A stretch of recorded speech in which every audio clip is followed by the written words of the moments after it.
Just as I stepped into the room, I saw Jack. But what happened next left me completely shocked. His eyes were filled with anger as he marched straight toward me.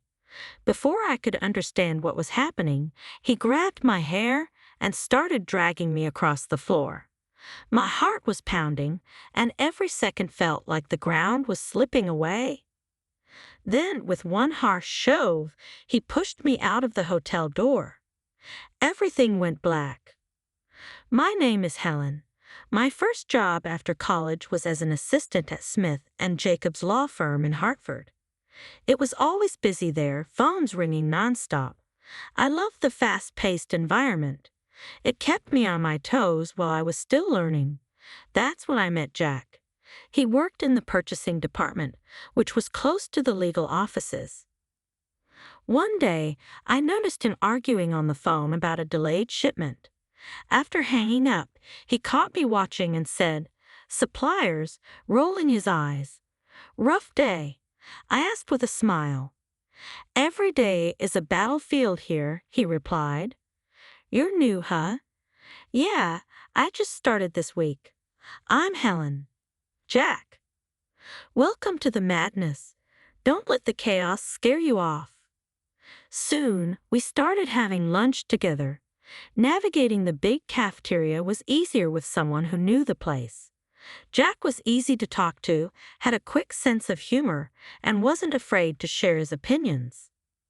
One lunch turned into many, and before long, we were grabbing drinks after work. Our conversations shifted from work to more personal topics. Jack told me he was an only child, adored by his mother but constantly criticized for not living up to her expectations. "You haven't met my mom yet," Jack said one evening, "but brace yourself when you do. She has this image of the perfect woman. And trust me, no one is ever good enough." After a while, our friendship turned into something more. A year later, Jack proposed. We had a small wedding just the way we wanted and bought an apartment together with the help of my grandmother's savings. Life with Jack was mostly good. We had our share of small arguments, things like forgetting to buy milk or whose turn it was to clean. Nothing serious, just normal couple stuff. Then everything changed. I was constantly exhausted, and the smell of coffee, something I loved, made me feel sick. One morning, barely able to get out of bed, I decided enough was enough.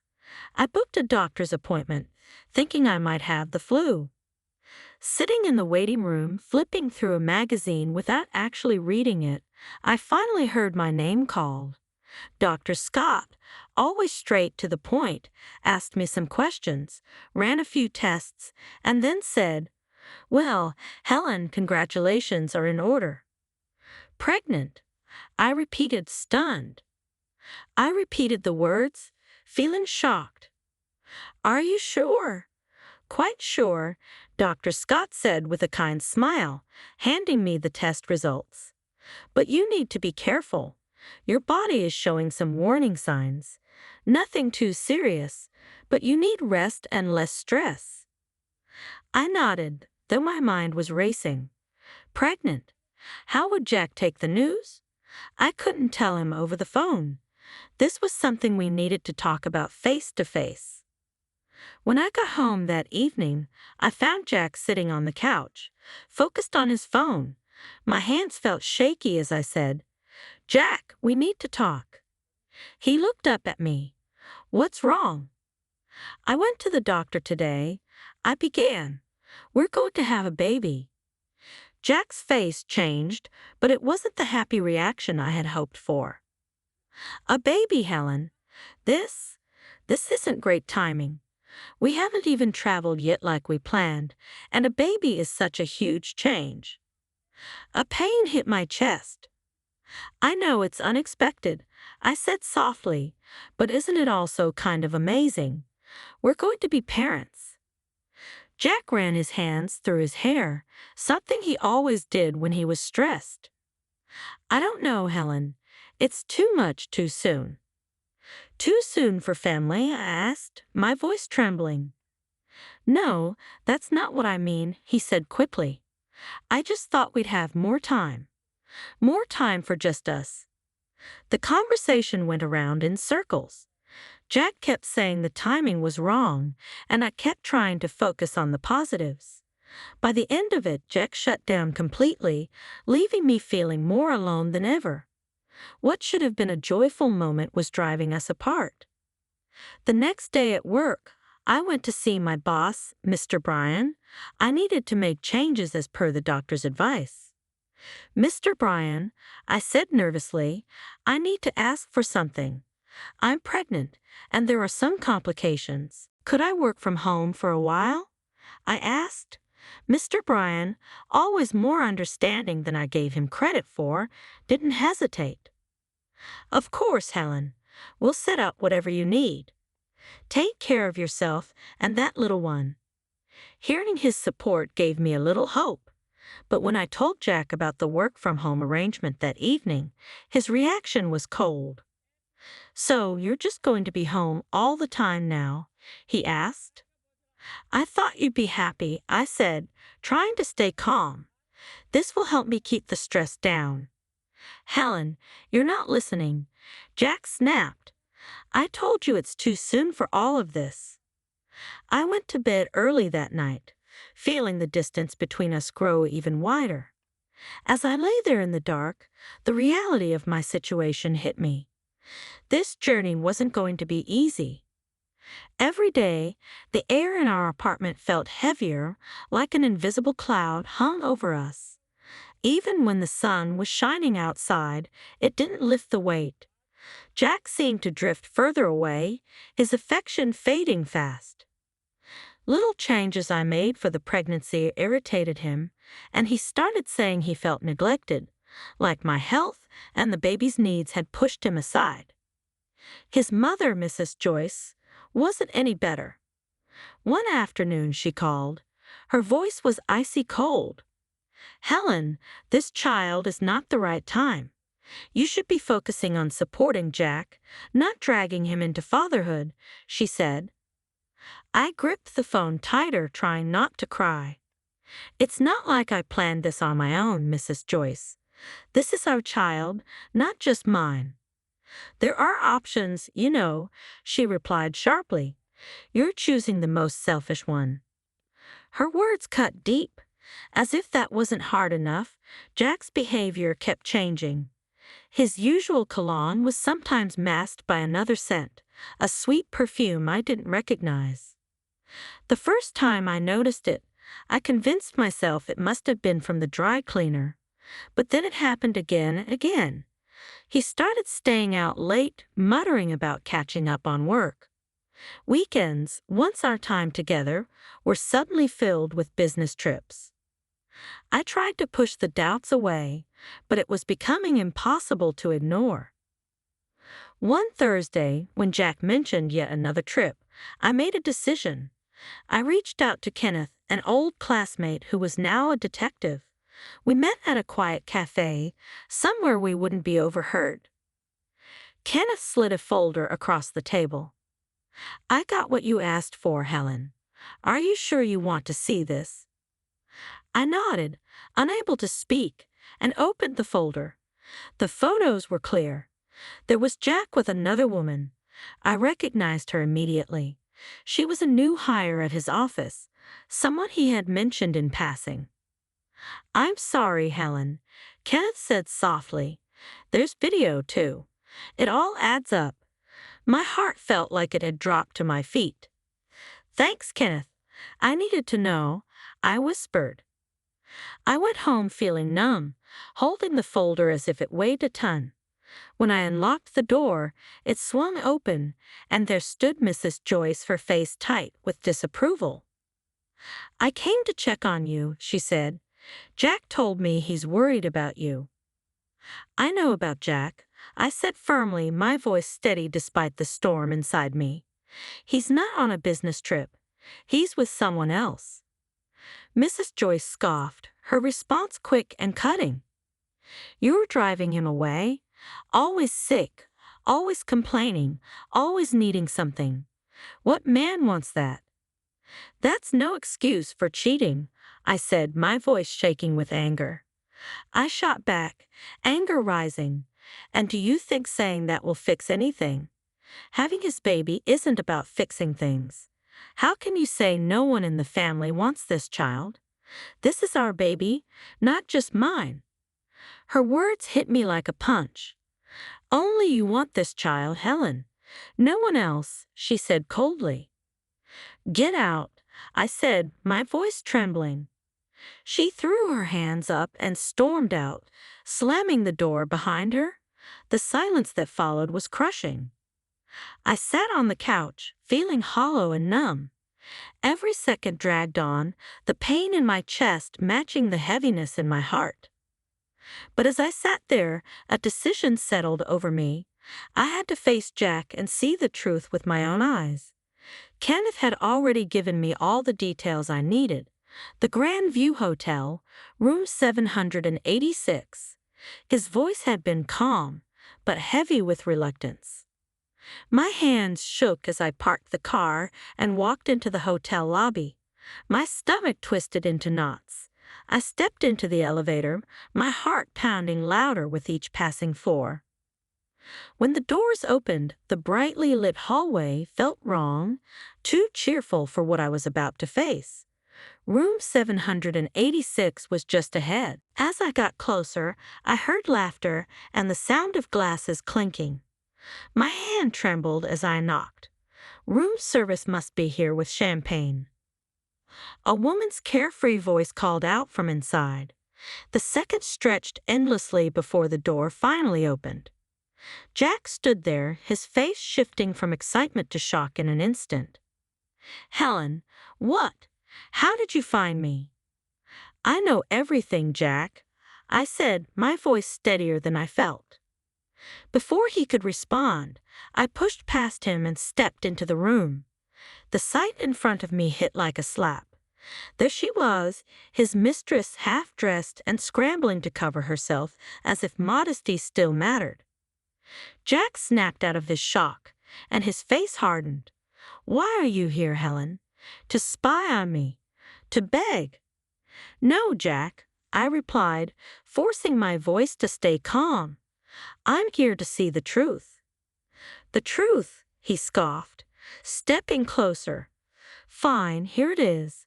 I'm not happy with you anymore. You're always so focused on yourself and this baby. You don't even think about me." His mistress, now somewhat dressed, smirked and added, "Maybe if you paid more attention to him, he wouldn't be with me." Her words cut deep, but it was Jack's nod in agreement that twisted the knife. "Yeah," he said coldly, "you should thank us. Once the baby's born, I'll finally be able to move on properly." The room spun around me. A sharp pain shot through my abdomen, so sudden and intense that I clutched my stomach, gasping. Everything else blurred as the reality of his betrayal hit me harder than I ever thought possible. I doubled over, gasping, as shock and pain swirled through me, making it hard to breathe. "Jack, I think something's wrong," I whispered, desperate. "Please call an ambulance." Jack and his mistress exchanged a quick, submissive glance. Then he shrugged. "You're probably just overreacting like always," he said coldly. They dressed quickly, stepping over me like I was just a piece of furniture in their way. The last thing I saw before the darkness took over was the door closing behind them. The sharp click of the lock echoed in the empty room. When I woke up, a maid's voice pulled me from the darkness. "Ma'am, can you hear me?" she asked, her face blurry as I blinked to clear my vision. The pain was still there, a dull ache that spread through my whole body. Where am I?" I asked, my voice hoarse and strange even to me. "You're still in a hotel room, dear. I found you on the floor. Don't worry, I'm calling an ambulance," she said gently. True to her word, moments later I was being wheeled into the emergency room. The hospital's bright lights were harsh, and the air was filled with the chaotic hum of doctors and nurses rushing around me. Their voices blended together into a confusing noise, but all I could think about was Jack. His betrayal, his indifference, his absence. He never showed up at the hospital. Neither did his mother. Every call I made went unanswered. Their silence cut deeper than any wound. When the doctor finally came with the news, his words crushed what little strength I had left. "I'm sorry," he said softly. "You've lost the baby." The grief hit me like a wave, heavy and suffocating. It was unbearable. The loss wasn't just mine. It felt like a cruel injustice, one that Jack, his mistress, and his mother had all contributed to. They had abandoned me when I needed them the most. Bitterness and anger churned inside me, growing stronger with each passing moment. After what felt like an eternity, the hospital discharged me. I drove straight to our apartment, my chest heavy with pain and fury. Once inside, I grabbed Jack's things, his shirts, his socks, every trace of him, and started packing. Each item I touched felt like cutting another tie to the life I had shared with him. When I was done, I loaded everything into my car. I drove to Mrs. Joyce's house, my mind set. I didn't knock. I didn't care. I unloaded Jack's belongings right there in the driveway, letting them fall wherever they landed. Then I walked straight into the living room. Miss Joyce was sitting on the couch, her face blank, but her eyes told me she already knew why I was there. "Helen," she started, her tone tired, "you should just leave. Take what little dignity you have left." I laughed bitterly, the sound hollow and cold. "Dignity? You're the last person to talk to me about dignity." I took a step closer, my voice steady despite the storm raging inside me. "You raised a man who abandoned his wife and his child. You stood by and let this happen. Don't lecture me about dignity. You don't even know what it means," she said. "I stand by him, and he'll be better off without you." Her words felt like a slap, but something inside me snapped. "Do you even care that your grandchild is gone? That your son left me alone in a hotel room while I lost his child?"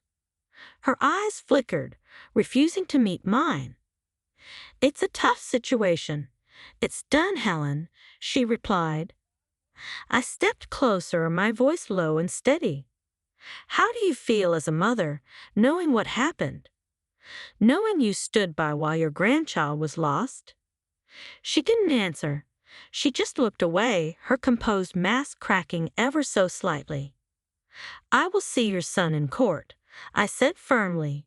"You could tell him that." Without waiting for a reply, I turned and walked out, leaving her sitting there alone with the weight of her choices. As I reached my car, the cool air hit my face, sharp and refreshing. My path had never been clearer. I would fight, not just for myself, but for the life that was lost and for the truth that needed to be told. Stepping into the courthouse, I could feel the weight of what was about to happen. Maybe it wasn't the eyes on me, but the significance of the moment pressing down.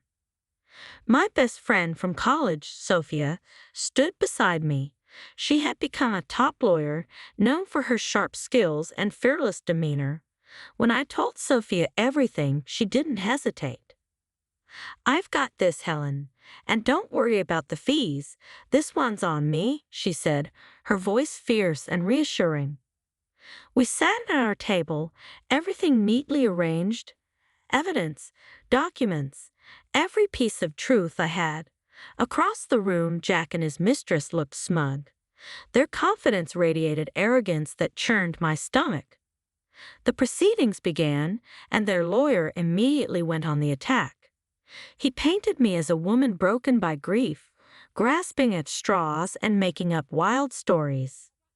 "The plaintiff has suffered immense emotional distress," he said, his tone dripping with fake sympathy.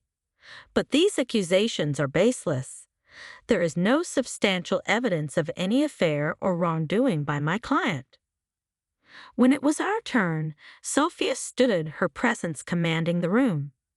"Your Honor," she began, her voice strong and steady, "not only do we have substantial evidence, but we also have testimony to back every claim my client has made." First, Sophia presented the photos, clear, undeniable proof of the affair. The images were passed to the judge, then to the opposing counsel, whose confidence visibly wavered as they looked at them. Next, Sophia played the hotel video. The room fell silent as it showed me entering, followed later by Jack and his mistress, laughing and hugging as they left without a single look of concern. "But that's not all," Sophia continued. She called the maid who found me in the hotel room to the stand. The maid's testimony was simple but powerful. "I found her on the floor, unconscious. She was in pain and needed medical attention. It was clear she had been abandoned," the maid said, her voice steady but emotional. Each word felt like a nail in the coffin of Jack's defense. "I found her unconscious on the floor. They were gone. She could have died," the maid said firmly. Jack's face turned pale, and his mistress fidgeted, her leg bouncing nervously under the table. When it was their turn to respond, Jack stood, his voice unsteady. This isn't what it looks like. We were just scared and confused." Sophia wasted no time. "Scared? So you left your pregnant wife unconscious on the floor?" she shot back, her tone cold as ice. The judge listened carefully to everything: the evidence, the testimonies, the arguments. After what felt like forever, he finally spoke. "I find in favor of the plaintiff, Emily Bryan," he said firmly. "The evidence of infidelity and negligence is overwhelming. I am ordering an 80/20 division of all marital assets in favor of the plaintiff, as well as financial compensation for the emotional distress caused by the defendants." Relief washed over me as the weight of his words sank in. As we left the courtroom, Sophia nudged me lightly with her elbow, a satisfied smile on her face. "How's that for justice?" I managed a small smile, feeling both relief and sadness. "Thanks, Sophia. I couldn't have done this without you." Life slowly began to return to normal after the trial, though the pain lingered. Each day was a small step toward healing. With Sophia's encouragement and my own resolve, I started piecing my life back together. I found a small apartment and started fresh. Every piece of furniture I bought, every photo I hung on the walls, felt like a step away from the past. But one thing I couldn't escape was seeing Jack and his mistress at work. It was a constant reminder of the betrayal. One afternoon, as I sorted through legal briefs, my phone buzzed with a number I hadn't seen in a while. It was Jack's mother, Mrs. Joyce. "Emily, could we meet? I need to talk to you," she said, her voice shaky. I hesitated, memories of her harsh words flashing through my mind. "Why should I meet you?" I asked. "It's about Jack and the company. Please, I wouldn't ask if it wasn't important." Her tone caught my attention, and curiosity got the better of me. Despite everything, the company was something I cared deeply about. I reluctantly agreed. We met at a quiet cafe, far from prying eyes. Mrs. Joyce looked worn out, her eyes red and tired, as if she had been crying. "Jack is not the boy I raised anymore," she started, avoiding my gaze. "He and that woman, they're planning to cheat the company, sell off assets, and force me out of my home." Her words hung heavily in the air, and I stared at her in disbelief. Before I could speak, she reached across the table, grabbing my hand tightly. "Please," she said, her voice breaking. "You're the only one I can trust to stop this." Her plea felt genuine, but my reluctance was strong. "Mrs. Joyce, your family drama is no longer my concern," I said, pulling my hand away. This isn't just family, Helen. It's the company. Your company, too. They're planning something big, and it could ruin everything, she said, her urgency cutting through my resistance. Her words struck a nerve. Could I turn my back on the company I had worked so hard for? I was still part of it. It had taken a chance on me when I was fresh out of college, and many of my colleagues felt like family. All right, I'll look into it. I finally agreed, more for the company's sake than for Mrs. Joyce. Back at work, I quietly reviewed records and contracts, following the trail of transactions tied to Jack and his mistress. It didn't take long to find the problem. The numbers didn't add up. Goods were being purchased at prices far above market value. With the evidence in hand, I headed to the director's office and laid the documents on his desk. He scanned them, his expression growing serious. "This is bad," he said, his tone flat. "Thank you, Emily. You may have just saved the company from a huge loss." I left his office feeling a mix of relief and satisfaction. As I passed Jack and his mistress in the hallway, their laughter grated on my nerves, but I knew I had done the right thing. My fresh start wasn't just about leaving the past behind. It was about standing up for what was right. The company acted quickly. Jack and his mistress were investigated, and the fraudulent activities were stopped. Their scheme had been on the verge of causing significant financial damage, but the company was saved in time. It wasn't about revenge for me. It was about protecting the workplace and the people who had supported me. In my new apartment, I continued to rebuild my life. Each new day brought a little more peace. The pain of betrayal and loss was still there, but it no longer controlled me. I was creating a new chapter, and for the first time in a long time, I felt hopeful. Justice has a way of finding its path, no matter how complicated the road. After exposing Jack and his mistress, the company launched a full investigation. I was often called to testify, explaining the irregularities I had uncovered. The courtroom became familiar again, but this time I stood tall, confident in the truth and the overwhelming evidence. The legal battle was intense. Jack and his mistress faced the consequences of their actions head-on. The company pursued them relentlessly, filing a massive lawsuit for the potential losses they had caused.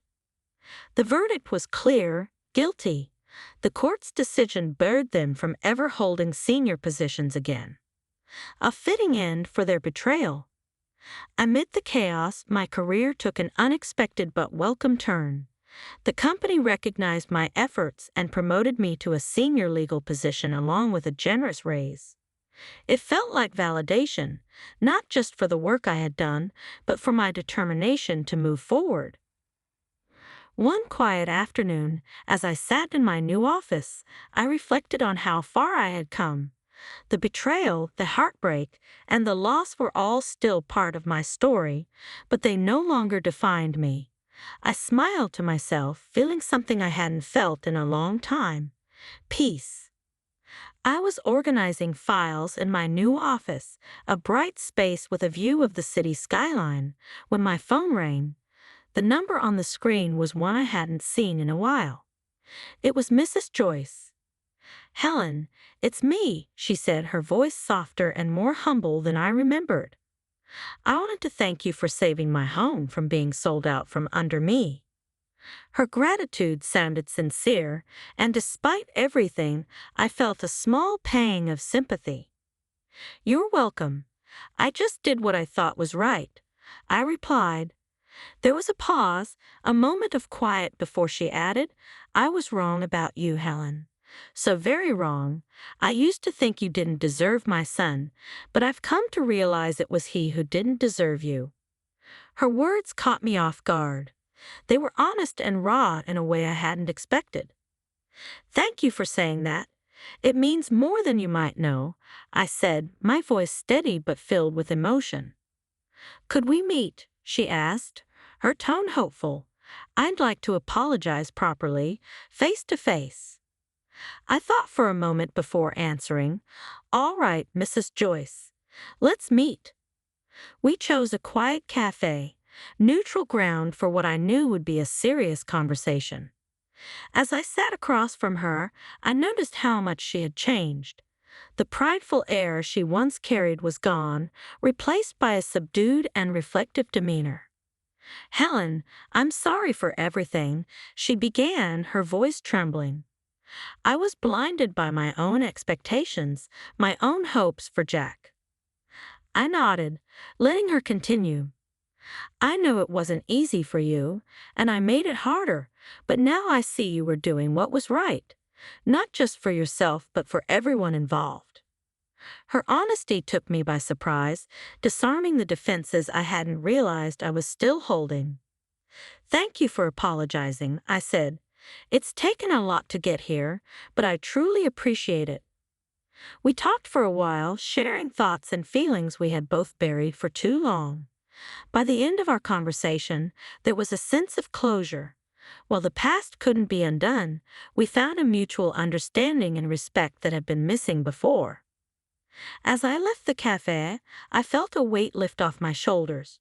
Life had thrown many challenges my way, but I had faced them all and come out stronger. The future, once so uncertain, now seemed brighter and full of possibilities. Thank you so much for reading and being part of this journey, I said. If this story resonated with you, I'd love to hear your thoughts in the comments below. Don't forget to give it a thumbs up and subscribe for more stories like this one. Hit the notification bell so you never miss an update. Your support means the world to me.